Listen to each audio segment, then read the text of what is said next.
Chilling in the Galarian, man. Shoot. Yeah. So back for commercial, just setting up for a bonus donation.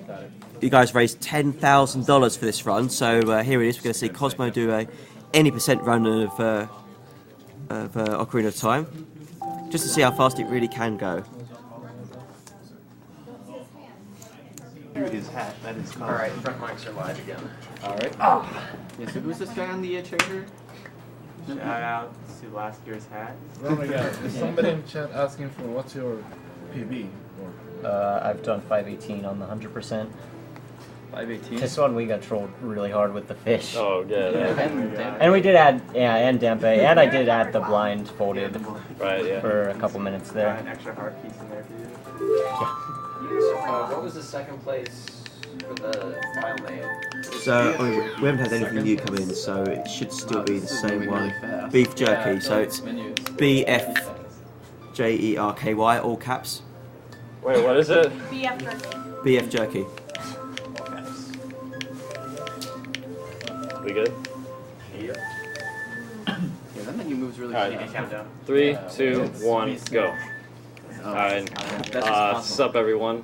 You just watched Runner Guide, destroy 100%, collect everything in the game.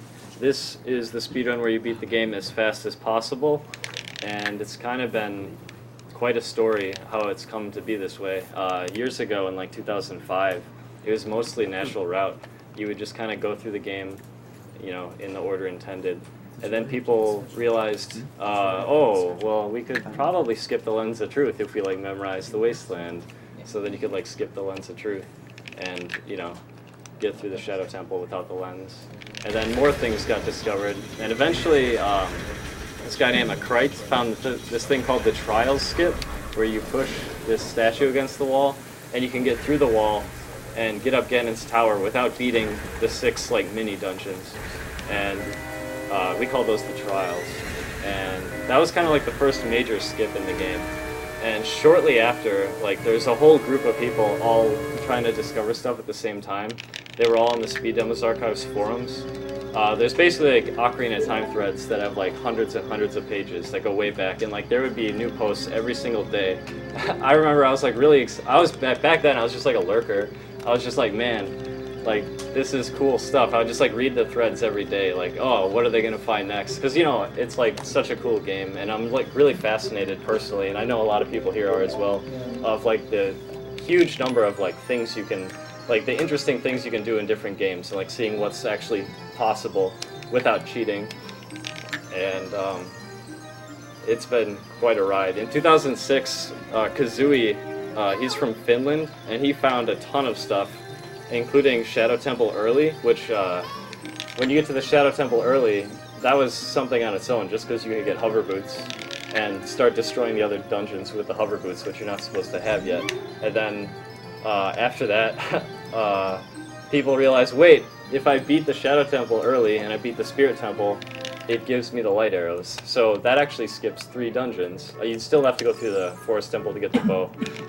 And for a while the game was kind of like that, beat the Child Dungeons, do Shadow Temple early, and then beat the Spirit Temple as well, and get the bow. And so that skipped a couple dungeons plus the Trials. And then later on,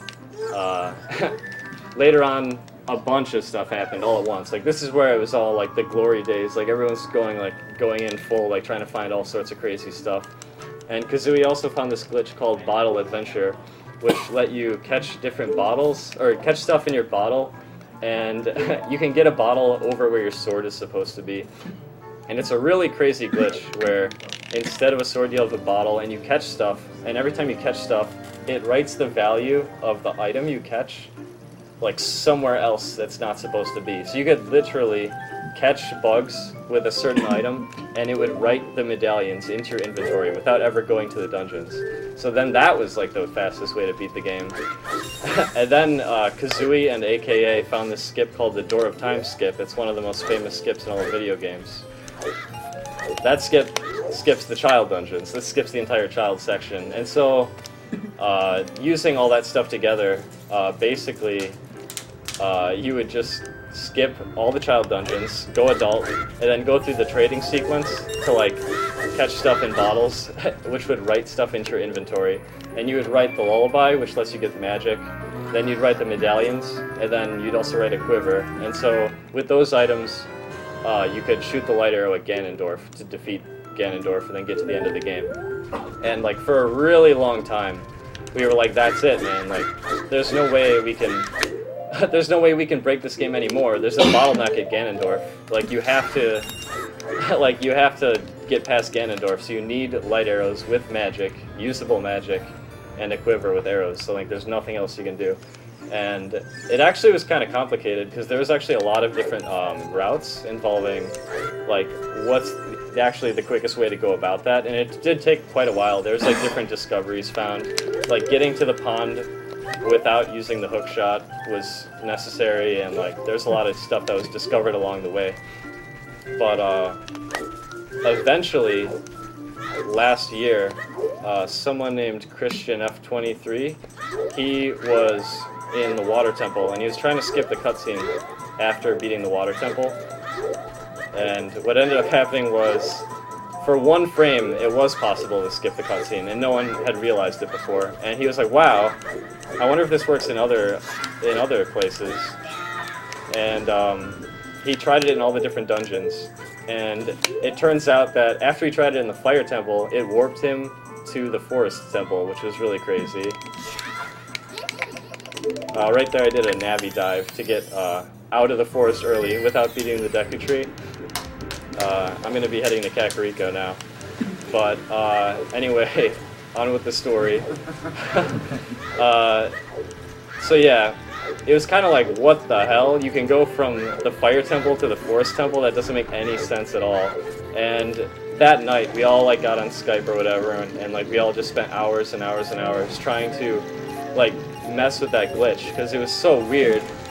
And we went back to this older glitch that a Krite did with Fror's Wind, where you would warp to a certain place in the game, and it turns out we can use that to like warp to like all over the game, like because you would interrupt beating a dungeon, and then you would use that warp in order to go to like somewhere entirely you're not supposed to, and there was crazy unpredictable results. You can actually warp directly into a beta cutscene that wasn't removed from the game, and it's really like we were just like going crazy, and for a while we thought that we figured it out again because there was a way to warp from beating Dodongo's Cavern directly into the credits. So that was like, wow, we did it, we skipped Ganondorf, we got past the bottleneck. And some people, like, this was pretty crazy for some people, because some people thought that, like, is this really beating the game? Like, he didn't even beat the final boss, you just, like, go right to the credits. But, like, it was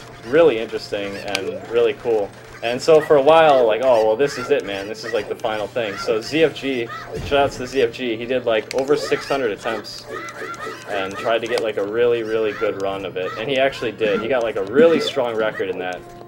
And that run took about 47 minutes to beat the game, from the beginning to warping to the credits. And so we were like, wow, you know, like, 47, that's, like, huge, right? And, and then this run came along. Basically, what happened was,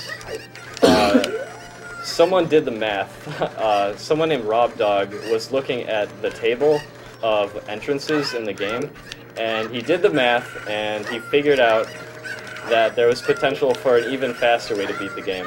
And then someone named Sockfolder tried it out, and it worked. And so that's kind of what this run's going to be, and you're going to see the new fastest way to beat the game.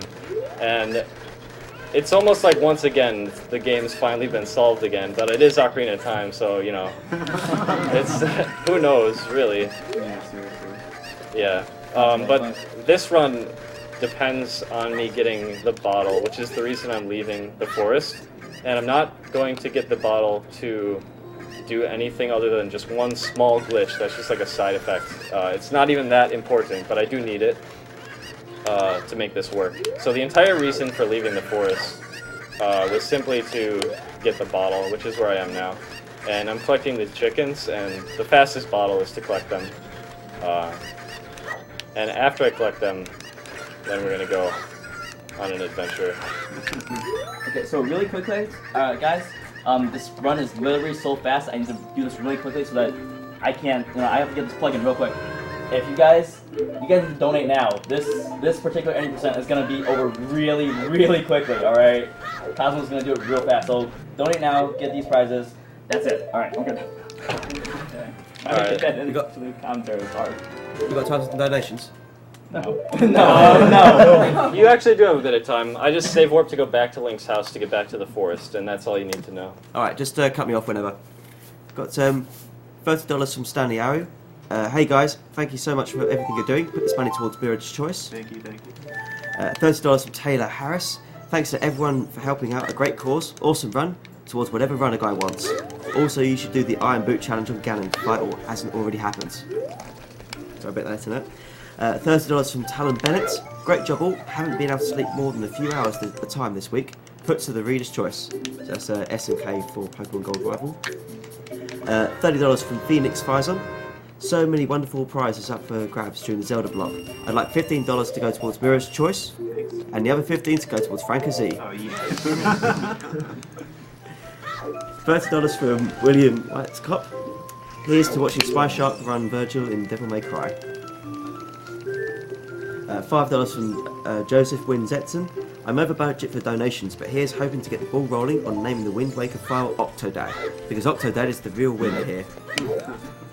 $15.23 from Benjamin Thacker. This is the best charity program I've ever seen. I can only wish I was as good at video games as you all. Put the money towards Reader's Choice. Okay. $40 from Noah Lynn. You guys are amazing. Here's $40 for Mirage Choice of the Wind Waker file name.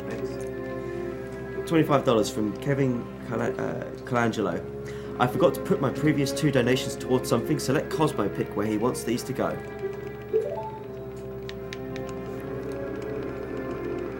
Cosmo? Any choices, Cosmo? Oh, Mirrod's choice for Wind Waker file name. Thank you.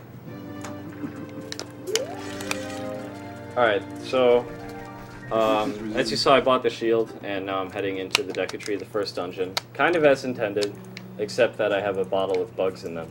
And that's the only real difference. And so now I'm going to go through the tree. The Deku Tree is actually like the most technical dungeon. There's actually like a lot of very difficult things happening all at once. So right here, like I'm going to oops, yeah, that's the first one. So I was supposed to pause the game and equip my stuff here. And then if I pull out the stick right as I climb the vines, it skips the text, but unfortunately I ran into the text. That's a very minor time saver. There's basically like a lot of minor time savers here. Another thing you have to watch out for here is these skulltulas on the wall. I'm trying to avoid them looking at me, and pretty good luck. This guy's kind of, yeah, okay. And then right here, what I want to do is break the web and then get down to the basement.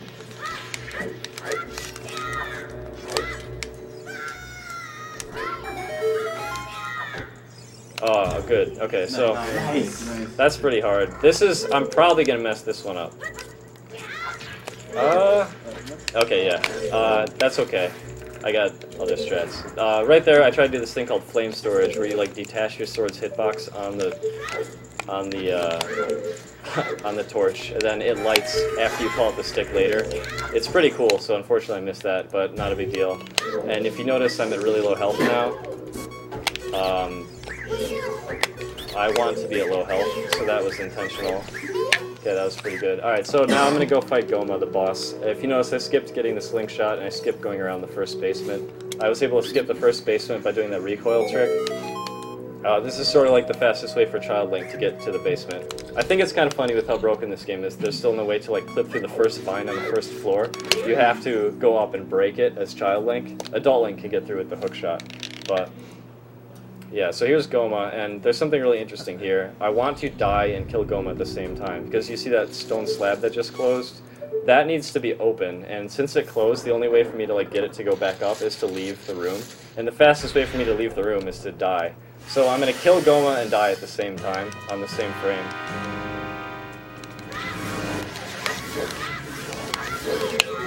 Okay, so now Goma's going to die, Link's going to die, and it's going to send me back to the beginning of the tree. And then I have to make my way back into the boss room again. And the reason I'm even going here in the first place is because of the blue warp that spawns after Goma dies. That is the key to beating this game ridiculously fast. And keep in mind, this method, like I was saying, this took years and years, over 10 years, like 13 years to discover how to do. So, you know, you never know what you'd find in games if you put enough time into them. So now to get down, I'm doing this thing called the Mega Side Hop. It's a one-frame side hop thing. You recoil and you keep a bunch of speed. That was... Okay, yeah, I could have gone a little bit faster right there. I jump slashed too early, but like that was still pretty fast. So as you can see, like the deck tree, it's pretty technical. It's like you wouldn't expect that out of a Zelda title, especially a 3D Zelda title, to be fast-paced like that. But this is where the true magic's gonna happen. And right here, I'm gonna recatch the bugs in my bottle. And I'm doing that so I can do a glitch called Ocarina items, which lets me like play a fake ocarina with one of my items. And I'm also gonna be in a specific position. Okay.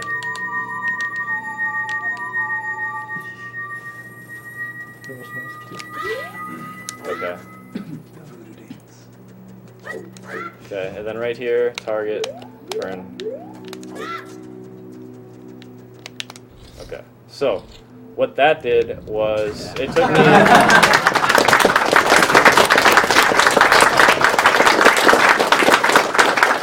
So Ganondorf's dead now. we bypassed needing the light arrows and all that, and I guess I should explain this now. So the way this works is there's these blue warps, right? What they do is they send you to a certain location, and they also set if there's going to be a cutscene happening or not. And basically what happened was you're supposed to step into them, and then you lose control of Link. It plays the cutscene, it takes Link up, then it sets the value that there's going to be a cutscene, and the warp takes you to the correct location. In this case, it should have taken me to Kokiri Forest and played the cutscene of the Deku Tree giving me the Kokiri's Emerald. Instead, what happened was I did that glitch called Ocarina items, and the way that works is, for whatever reason, after you have bugs in your hand and you're in the air, if you press the button for the bug, and then you press another button, Link will like play the item that you pressed second like it's an ocarina. It doesn't make any sense really, but that glitch is crucial because it lets you maintain control of Link after the warp tries to take you away. And what's happening is like I got on that pillar in the room and like got on a specific part of the pillar and did a certain like movement pattern so that when I backflipped, the frame Link's feet hit the ground, which would trigger ocarina items, is also the same frame that triggers the blue warp carrying me up. So what happens is I'm in the warp as it's activating with ocarina items, and that's important because there's a B button that says cancel. So so the way it works is I wait until a certain part of that little cutscene, and then I cancel it.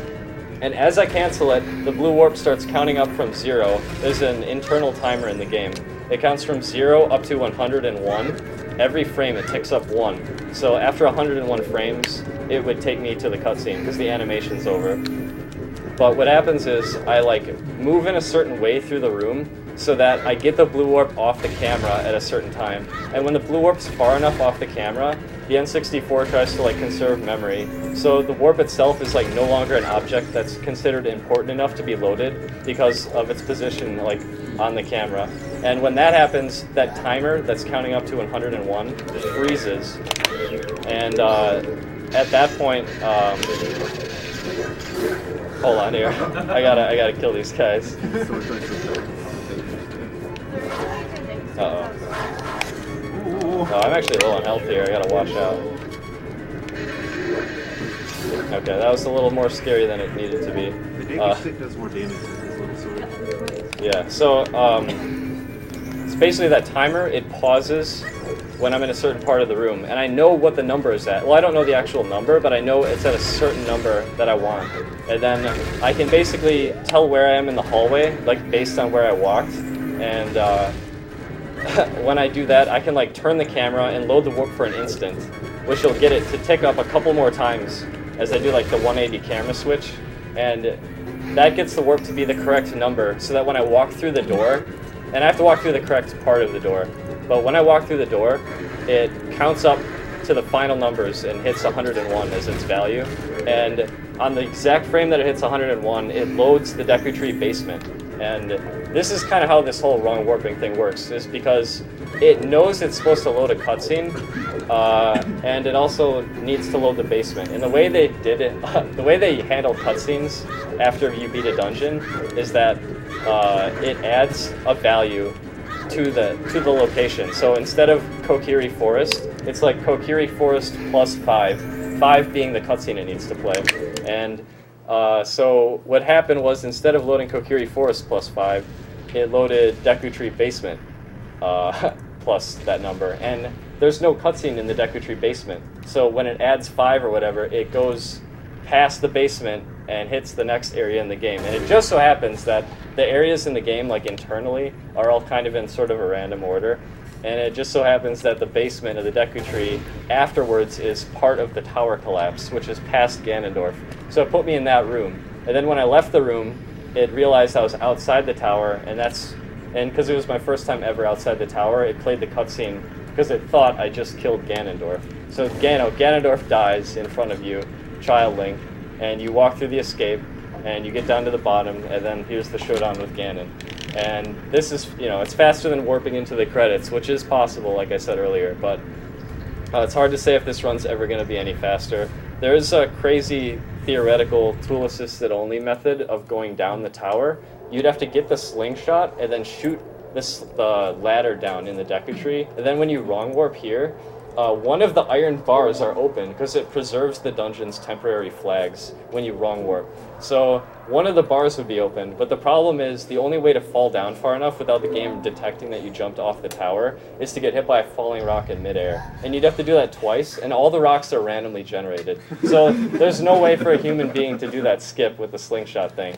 But that would be like a theoretical tool-assisted only way of doing this faster. Also, if you notice, when I was fighting the Stalfos, I used this glitch called the Infinite Sword glitch, which I'm sure you saw many times in Runner Guy's run. It basically lets the sword be always out and active, and I use the Deku Stick because it's actually as powerful as the Master Sword, and that's true of Ganon as well. So I'll be using the stick on Ganon as he knocks away my puny little sword. There's one kind of tense moment right at the beginning of this fight. I have to get Infinite Sword Glitch off of Navi targeting Ganon's head. If I don't get it, I'm going to run like hell, because Ganon will kill me. I only have one shot at getting it. If I don't get it, though, I can get it again, but I'll have to be kind of careful about it. So I want to just kind of focus right here.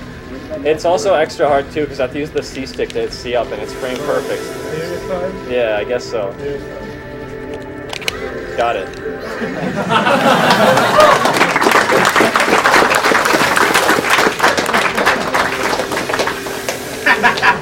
So yeah, it's supposed to take 10 hits, because you're supposed to use like whatever weapons, and the boss Ganon has like a table of all your items, or like all your weapons against him, and they all do 1 damage, but they never change the value of the Deku Stick, because you're not supposed to be able to use them, so it does full Master Sword damage.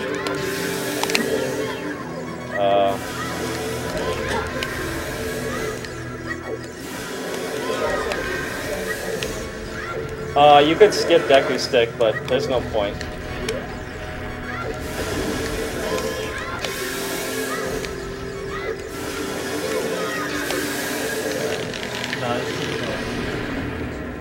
So he knocked away the real Master Sword, and I'm able to pick it up and use it to finish off Ganon. Master Sword's the only weapon that will work in like the final blow. So it's convenient that it gets knocked away, even though I never had it, and I can pick it back up. And the game considers you to have And time. 22:38. Awesome.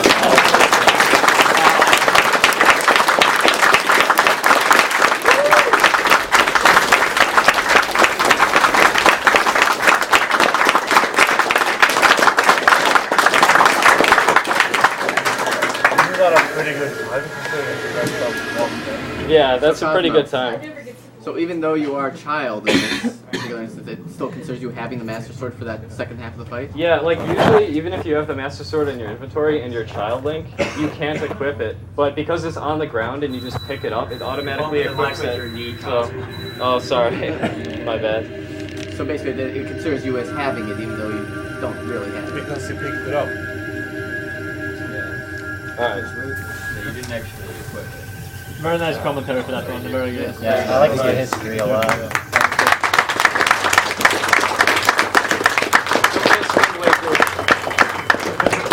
just going to quickly jump in with a few donations. But first, Devil May Cry 3 is coming up next. There's still very small amounts